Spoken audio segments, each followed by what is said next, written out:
Good day to all. வாங்க மேக்ஸை புரிஞ்சு படிப்போம். NCERT syllabus 9th standard chapter 7 triangles-ல exercise 7.1ல question என்ன கொடுத்திருக்காங்கன்னு பார்த்தீங்கன்னா ஒரு quadrilateral ABCDன்னு கொடுத்துட்டாங்க. இதில் என்ன சொல்றாங்கன்னு பார்த்தீங்கன்னா ACயும் ADயும் சமம் அப்படின்னு சொல்லிட்டாங்க. அதே மாதிரி ABன்ற லைன் பார்த்தீங்கன்னா இந்த ஆங்கிள் ஏவை பைசெக்ட் பண்ணுது. அப்படின்னா என்ன அர்த்தம்? ஆங்கிள் ஏ ஈவனா இந்த பக்கமும் இருக்குதுன்னு சொல்லிட்டு அர்த்தம். ஸோ பாதியாக பிரிஞ்சிருக்குது. இப்போ என்ன ப்ரூவ் பண்ண சொல்றாங்கன்னா ட்ரையாங்கிள் ABC, அதாவது மேற்புறமா இருக்கக்கூடிய எந்த ட்ரையாங்கிளும், அதே மாதிரி ட்ரையாங்கிள் ABD கீழே இருக்கக்கூடிய எந்த ட்ரையாங்கிளும் கான்க்ருவென்ட் அப்படின்னு சொல்லிட்டு சொல்கிறாங்க. இந்த சிம்பிள் போட்டால் கான்க்ருவென்சின்னு சொல்லிட்டு சொல்கிறாங்க. அது மட்டும் இல்லாமல் என்ன அப்படின்னு பார்த்தீங்கன்னா BCயும் BDயும் அதை வச்சு நம்ம என்ன சொல்லலாம் அப்படின்னு சொல்லிட்டு கேட்குறாங்க. ஸோ அப்போது BC அண்ட் BD எப்படி போடலாம் அப்படின்னு பார்த்தீங்கன்னா ஃபஸ்ட்டு ப்ரூஃப் அல்லது சொல்யூஷன் எப்படி ஸ்டார்ட் பண்ணலான்னு பார்த்தீங்கன்னா அவங்க கொடுத்துருக்கிறத வச்சு தான் நம்ம ஸ்டார்ட் பண்ண போகிறோம். ஸோ ஃபஸ்ட்டு எந்த ட்ரையாங்கிள்னு பார்த்தீங்கன்னா இந்த ரெண்டு ட்ரையாங்கிளை நம்ம எடுத்துக்க போகிறோம். அப்போ என்ன சொல்லலாம்? இன் ட்ரையாங்கிள் ABC அண்ட் ட்ரையாங்கிள் என்ன அப்படின்னு பார்த்தீங்கன்னா ABD, மேலே இருக்கிறது கீழே இருக்கிறது. இதில் ஃபஸ்ட்டு என்ன சொல்லலாம் அப்படின்னு பார்த்தீங்கன்னா இந்த ஏசியும் ஏடியும் ஈக்குவல், இது கொஸ்டின்லேயே கொடுத்துருக்குறாங்க. ஸோ அதை நம்ம எடுத்து எழுதுறோம். ஸோ அப்போ என்ன அப்படின்னு பார்த்தீங்கன்னா ஏசி இஸ் ஈக்குவல் டு ஏடி.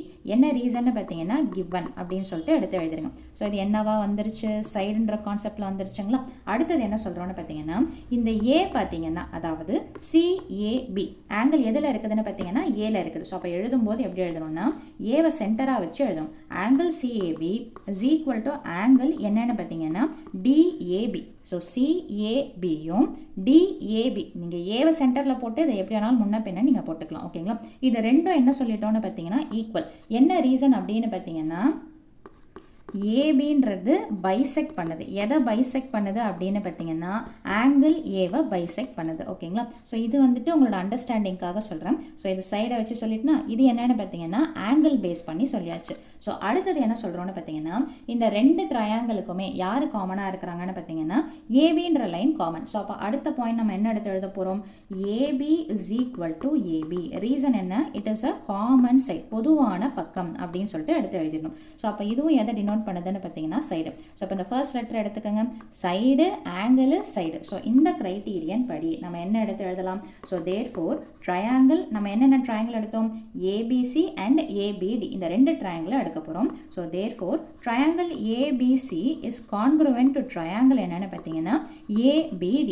என்ன ரீசன் அப்படின்னு பார்த்தீங்கன்னா சைடு ஆங்கிள் சைடு. ஸோ அந்த ரீசன் தான் நம்ம கொடுத்துருக்குறோம். So side angle side criterion படி இந்த ரெண்டு ட்ரையாங்கிளும் என்னென்னு பார்த்தீங்கன்னா கான்க்ருவென்ட்னு சொல்லிட்டு சொல்கிறோம். அப்போ கான்க்ருவென்ட்னும் போது அவங்க இன்னொரு விஷயம் என்ன கேட்குறாங்கன்னா இதை ப்ரூவ் பண்ண சொல்லிட்டாங்க. அடுத்தது BCயும் BDயும் எப்படி இருக்குது அப்படின்னு சொல்லிட்டு கேட்குறாங்க. ஸோ இப்போ கான்க்ருவென்சின்னும் போது என்ன அர்த்தம்னு பார்த்தீங்கன்னா BCயும் BDயும் சமமாக இருக்கும். என்ன ரீசன்னா corresponding parts of the congruent triangle is equal. So கான்க்ருவென்சினா என்னென்னு பார்த்தீங்கன்னா ஸோ கான்க்ருவென்ட்னா என்னென்னு பார்த்தீங்கன்னா same size and same shape. So அப்படி பார்க்கும்போது இந்த ரெண்டு ட்ரையாங்கிள் கான்க்ருவென்ட்னும் போது இந்த சைடு BCன்ற சைடும் BDன்ற சைடும் எப்படி தான் இருக்கும்னு பார்த்தீங்கன்னா ஆஸ் பர் கான்க்ருவென்சி படி இந்த ரெண்டு சைடும் சமம். ஸோ அப்போ நம்ம என்னென்னு எடுத்து எழுதலாம்?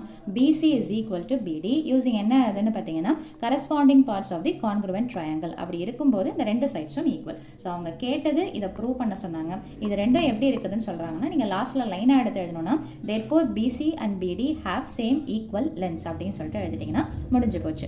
ஸோ அவ்வளோதான் இந்த சம்மோட சொல்யூஷன். மீண்டும் அடுத்த பதிவில் வேறொரு சம்மோட சந்திக்கிறேன். தேங்க்யூ.